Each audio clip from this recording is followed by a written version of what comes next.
Bisect means dividing the angle in two equal parts. ठीक है, इसका मतलब मुझे क्या प्रूव करना है, मुझे प्रूव करना है 1 equal to 2, 3 equal to 4, 5 equal to 6 and 7 equal to 8 that I have to prove। और गिवन क्या है, ABCD is a rhombus। Rhombus की क्या कैरेक्टरिस्टिक्स थी, ऑल साइड्स इक्वल, ठीक है, and diagonal bisect each other at 90 degree, बस यही होता है इसमें। ठीक है, डायगोनल्स इक्वल भी नहीं होती और एंगल 90 डिग्री के भी नहीं होते। ओके, ओनली डायगोनल एक दूसरे को राइट एंगल पे बाइसेक्ट करती हैं। अब देखो इस क्वेश्चन को हम इजी वे में करेंगे। कैसे, पहले मैंने ले लिया ट्रायंगल ABD, इसमें कॉन्करेंसी की जरूरत नहीं है मुझे। ठीक है, ABD ट्रायंगल ले लिया, मुझे पता है मेरी सारी साइड इक्वल है तो ये दोनों साइड भी मेरी इक्वल होंगी ABD ट्रायंगल में। ठीक है, AB इक्वल टू AD हो गया, तो AB इक्वल टू AD है तो AD के अपोजिट ये एंगल आ रहा है इस ट्रायंगल में, इस चीज को मत देखना। ठीक है, AD के अपोजिट ये एंगल आ रहा है और AB के अपोजिट ये एंगल आ रहा है इस ट्रायंगल ABD में। नीचे वाला पोर्शन नहीं देखना। ओके, ABD ट्रायंगल में साइड्स इक्वल है तो उनके अपोजिट एंगल भी इक्वल होंगे। तो AB के अपोजिट एंगल 7 है और CD के अपोजिट एंगल 5 है, तो angles opposite to equal sides are equal. Okay, अब मुझे पता है मेरा 5 और 8 इक्वल है। क्यों? क्योंकि रोम्बस एक पैरेललोग्राम तो होता ही है। ठीक है, अपोजिट साइड्स पैरेलल होती है, इसकी भी rhombus is a parallelogram, opposite side parallel होंगी, ऑल साइड्स तो इक्वल है तो अपोजिट साइड्स तो इक्वल होंगी ऑटोमेटिकली। ठीक है, तो रोम्बस इज अ पैरेललोग्राम। तो 5 equal to 8 alternate interior angle, 6 equal to 7 alternate interior angle. ठीक है, ये और ये ऑल्टरनेट है क्योंकि ये लाइन और ये लाइन पैरेलल है, ये ट्रांसवर्सल है, तो 5 इक्वल टू 8।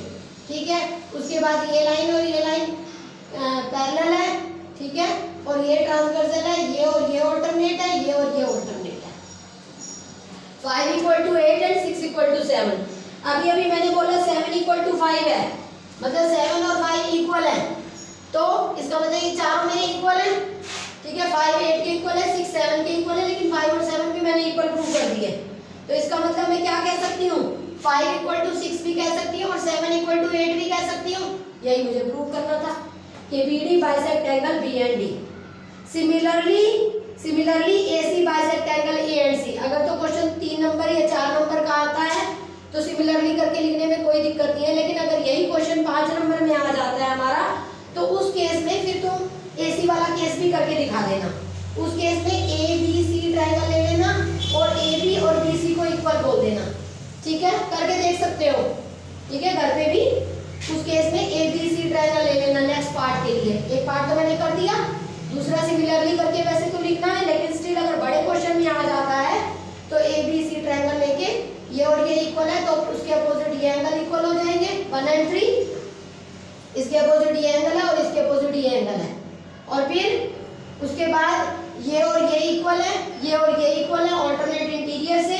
ठीक है, तो 1 और 4 इक्वल है, 2 and 3 इक्वल है, लेकिन 1 और 3 मैंने इक्वल प्रूव कर दिए होंगे तो चारों इक्वल हो जाएंगे। It means 1 equal to 2, 3 equal to 4। You may do. Next पे आते हैं।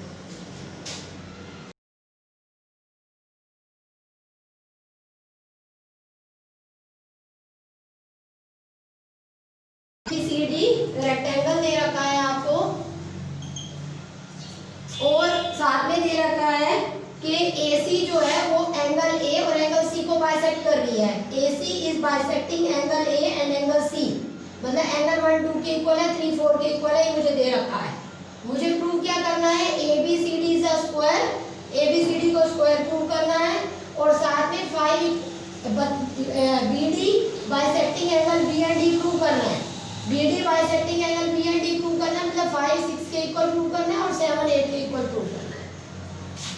ठीक है, अब मैं क्या करूंगी, देखो एंगल ये आपको रेक्टेंगल दे रखा है तो अपोजिट साइड्स इक्वल है, अपोजिट साइड पैरेलल है, तो ऑल्टरनेट इंटीरियर एंगल इक्वल होते हैं जब आपकी अपोजिट साइड पैरेलल होती हैं। तो एंगल 1 इक्वल टू एंगल 4, ये और ये लाइन पैरेलल है, ये ट्रांसवर्सल है, तो अपोजिट साइड के अंदर के एंगल को ऑल्टरनेट इंटीरियर एंगल बोलते हैं जो आपके इक्वल है। 1 equal to 4 and 2 equal to 3। ठीक है, बट मुझे दे क्या रखा है, 1 इक्वल टू 2 मुझे दे रखा है, मैंने बोला 1 4 के इक्वल है, 2 3 के इक्वल है, लेकिन 1 और 2 मुझे इक्वल दे रखे हैं। 1 और 2 मुझे इक्वल दे रखे हैं, इसका मतलब ये हुआ मेरा 1 और 3 भी इक्वल हुआ, ये चारों इक्वल हो गए। 1 4 के इक्वल है, 2 3 के इक्वल है, और ये 1 और 2 इक्वल है। 1 और 2 इक्वल है, इसका मतलब ये हो गया कि 1 और 3 भी इक्वल हुए। 1 और 3 इक्वल कर दिए। अब मैंने ट्रायंगल ले लिया ABC। मैंने ट्रायंगल कौन सा ले लिया? ABC। ABC में मैंने 1 = 3 कर दिया, तो 1 के अपोजिट साइड कौन सी है? BC, और 3 के अपोजिट साइड कौन सी है? AB। इस ट्रायंगल ABC में इसको नहीं देखना, ठीक है? तो 3 के अपोजिट AB और 1 के अपोजिट BC, ठीक है? तो sides opposite to equal angles are equal, that property I have used. अब देखो रेक्टेंगल मुझे दे रखा था, अपोजिट इक्वल थी, एडजेसेंट मैंने इक्वल प्रूव कर दी। अपोजिट इक्वल थी और एडजेसेंट मैंने अगर एक पेयर भी प्रूव कर दिया, it means all are equal. All are equal, it means AB is parallel to BC = CD = AD, it means it is a square।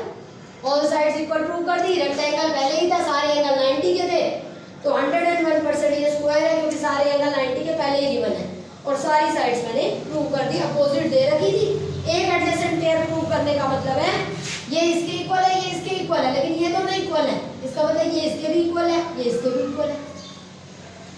अब देखो आगे बात आती है, अब मैंने एक पार्ट कर दिया, मुझे करना है कि BD is bisecting angle B and D, ये प्रूव करना है, ठीक है? तो मैंने ले लिया, अब मैंने जब सारी साइड इक्वल प्रूव कर दी, तो मैंने BCD ट्रायंगल ले लिया। BCD ट्रायंगल में ये दोनों साइड मेरी इक्वल है, तो इस ये वाली साइड नहीं देखनी, तो इस साइड के अपोजिट ये एंगल आ रहा है इस ट्रायंगल BCD में, इस साइड के अपोजिट ये एंगल आ रहा है, और इस साइड के अपोजिट ये एंगल आ रहा है। इसका मतलब 6 = 8 है। Angle opposite to equal sides are equal, that property I have used. और 5 = 8 ऑल्टरनेट इंटीरियर एंगल है, 6 = 7 ऑल्टरनेट इंटीरियर एंगल है, ठीक है? क्योंकि अपोजिट साइड पैरेलल है। अब अगर मेरा 8 और 6 इक्वल है, ठीक है, 6 = 8 मैंने प्रूव कर दिया, 5 = 8, 6 = 7 ऑल्टरनेट इंटीरियर से कर दिया। ये दोनों इक्वल हैं, इसका मतलब ये दो चारों इक्वल हो गए, 5 6 के इक्वल है, 7 8 के इक्वल है। यही मुझे प्रूव करना था कि BD is bisecting angle B and D, ठीक है? नेक्स्ट पे आते हैं।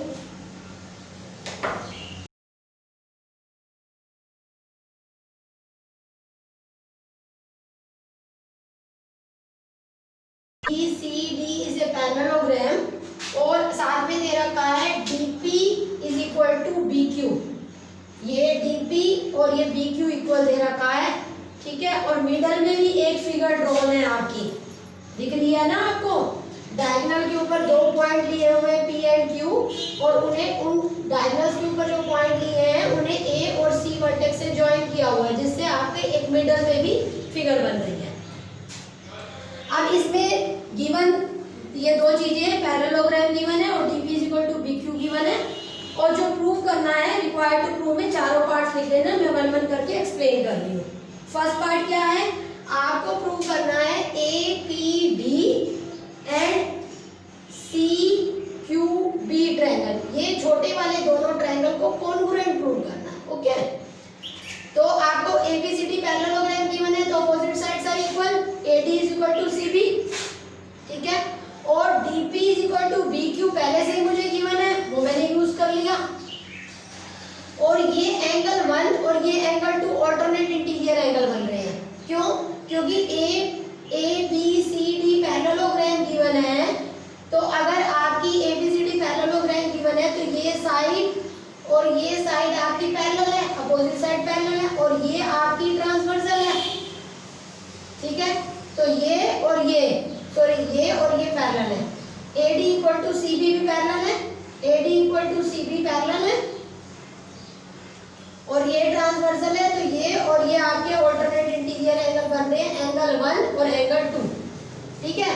तो आपने ये ट्रायंगल और ये ट्रायंगल कॉन्ग्रुएंट करना था, एक तो AD = CB ले लिया, angle 1 = angle 2 alternate interior angle हो गया, और DP = BQ आपको दे रखा था, तो क्या बना आपका? Side angle side. तो ये छोटा सा ट्रायंगल और ये छोटा सा ट्रायंगल आपका कॉन्ग्रुएंट हो गया बाय SAS कंडीशन। और इसकी CPCT से क्या बोल दूंगी? इसकी सीपीसीटी से बोल दूंगी AP and CQ are equal, ये और ये इक्वल, ये ट्रायंगल और ये ट्रायंगल कॉन्ग्रुएंट करने के बाद इनकी एपी और सीक्यू को बाय सीपीसीटी इक्वल बोल दूंगी। ये हो गया सेकंड पार्ट, फर्स्ट भी हो गया सेकंड भी हो गया। थर्ड पार्ट और फोर्थ पार्ट बिल्कुल सेम है, ये ट्रायंगल और ये ट्रायंगल कॉन्ग्रुएंट करने हैं। ये ट्रायंगल तो आपको पता है AB equal to CB, opposite sides of a parallelogram are equal, angle 4 is equal to angle 3 alternate interior angle, और DP is equal to BQ given है। तो क्या हो गया, साइड एंगल साइड, ये छोटे वाला ट्रायंगल और ये छोटे वाला ट्रायंगल भी आपका कॉन्ग्रुएंट हो गया बाय SAS कंडीशन, ये और ये। अब इसकी सीपीसीटी से क्या बोल दूंगी, इसकी सीपीसीटी से बोल दूंगी AQ इक्वल टू CP, ये मुझे फोर्थ पार्ट पे करना है। तो बिल्कुल SAS कंडीशन लगा के अपने आप, जैसे मैंने ये किया है SAS लगा के ये करना है, बता दिया सीपीसीटी से AQ इक्वल टू CP आ जाएगा। ये फोर्थ पार्ट है। फिफ्थ पार्ट क्या है, फिफ्थ पार्ट में मुझे इस बीच वाले क्वाड्रिलेटरल को पैरेललोग्राम प्रूव करना है, ठीक है। इसका नाम आपको दे रखा है APCQ, APCQ को आपको पैरेललोग्राम प्रूव करना है, ठीक है। अभी मैंने सेकंड पार्ट में क्या प्रूव किया सीपीसीटी से, AP equal to CQ। Fourth part में क्या किया सीपीसीटी से, AP इक्वल टू CQ मैंने किया सेकंड पार्ट से, और एंड थर्ड पार्ट से किया AQ is equal to CP, ठीक है। तो ये इसके इक्वल हो गया और ये इसके इक्वल हो गया। AP is equal to CQ second part से, और फोर्थ पार्ट से AQ is equal to CP। तो क्या हुआ, दोनों पार्ट जब दोनों पेयर मेरे बोथ साइड्स ऑफ पेयर, देखो पैरेललोग्राम की प्रॉपर्टीज क्या बताई थी, opposite pairs are equal, opposite pairs are parallel. अगर मैं दोनों पेयर इक्वल प्रूव कर देती हूँ तो भी वो श्योरली पैरेललोग्राम है, और अगर मैं दोनों पेयर पैरेलल प्रूव कर देती हूँ तो भी श्योरली वो पैरेललोग्राम है, ठीक है। तो मैंने इस केस में सेकंड और फोर्थ पार्ट से मैंने दोनों पेयर इक्वल प्रूव कर दिए, hence it is a parallelogram from second and fourth, दोनों पार्ट्स मिल गए मुझे। तो ये पैरेललोग्राम फिफ्थ पार्ट में आपका प्रूव हो गया। तो ये आपका क्वेश्चन खत्म हो गया, और इसी के साथ ही लेक्चर में आज ओवर कर रही हूँ। आपने यहाँ तक के क्वेश्चंस करके सबमिट कर देने हैं, और आपने एग्जाम्पल्स जरूर करने हैं। जो प्रॉब्लम होगी वो शेयर करो ताकि मैं समझा पाऊँ। Okay, thank you.